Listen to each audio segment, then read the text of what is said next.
আক্কেলপুরে ইসলামী bank agent শাখায় কোটি টাকা চুরি, ভুক্তভোগীদের মানববন্ধন। জয়পুরহাট জেলার প্রতিনিধির পাঠানো ভিডিও চিত্রে দেখুন বিস্তারিত।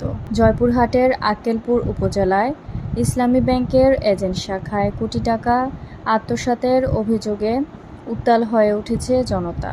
বুধবার ৯ এপ্রিল সকাল ১০টায় উপজেলা পরিষদের সামনে দারুল কোরআন মাদ্রাসার উদ্যোগে আয়োজিত মানববন্ধনে অংশ নেন কয়েকশো ভুক্তভোগী নারী পুরুষ, মাদ্রাসার এতিম ছাত্র ও স্থানীয় বাসিন্দারা। মানববন্ধনে বক্তারা বলেন, আক্কেলপুর ইসলামী ব্যাংক এজেন্ট শাখার ক্যাশিয়ার মাসুদ রানা মালিক, জাহেদুল ইসলাম এবং ইনচার্জ রিওয়ানা ফারজানা একটি সুপরিকল্পিত প্রতারণার মাধ্যমে গ্রাহকদের কোটি কোটি টাকা আত্মসাৎ করেছে। এই ঘটনায় অনেক পরিবারের আর্থিকভাবে ক্ষতিগ্রস্ত হয়ে চরম বিপদের মধ্যে পড়েছে। ভুক্তভোগী আসিয়া বেগম কেঁদে কেঁদে বলেন, আমার মেয়ে নাতনির বিয়ের জন্য ১০ লক্ষ টাকা আমি ব্যাংকে জমা রাখি। এখন দেখি আমার অ্যাকাউন্টে ১ টাকাও নেই। জামাই মেয়ে টাকা চাইছে, কিন্তু আমি কোথা থেকে দেব?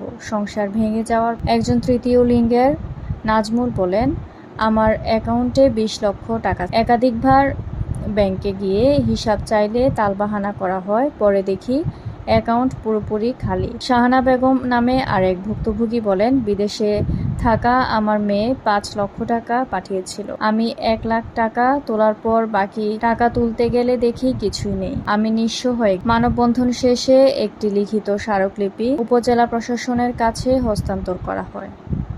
দারুল কোরআন মাদ্রাসার পক্ষ থেকে জানানো হয়, এজেন্ট শাখা ও দোষীদের বিরুদ্ধে উপযুক্ত ব্যবস্থা গ্রহণ করতে হবে। তা না হলে ভুক্তভোগী ও নিঃস্ব মানুষগুলো চরম বিপাকে। এ বিষয়ে অভিযুক্তদের সঙ্গে যোগাযোগের চেষ্টা করা হলেও তারা কোনো মন্তব্য দেননি। তবে উপজেলা প্রশাসনের একজন কর্মকর্তা জানান, বিষয়টি গুরুত্বের সাথে দেখা হবে। অভিযুক্তদের বিরুদ্ধে সতর্কতা ও কঠোর ব্যবস্থা গ্রহণ করা। এ ঘটনায় এলাকায় চরম উত্তেজনা বিরাজ করছে। প্রশাসনের হস্তক্ষেপ ছাড়া পরিস্থিতি আরও ঘোলাটে হওয়ার আশঙ্কা করছে সচেতন মহল। Mahjabin Sadia, news desk, daily news Bangla 24।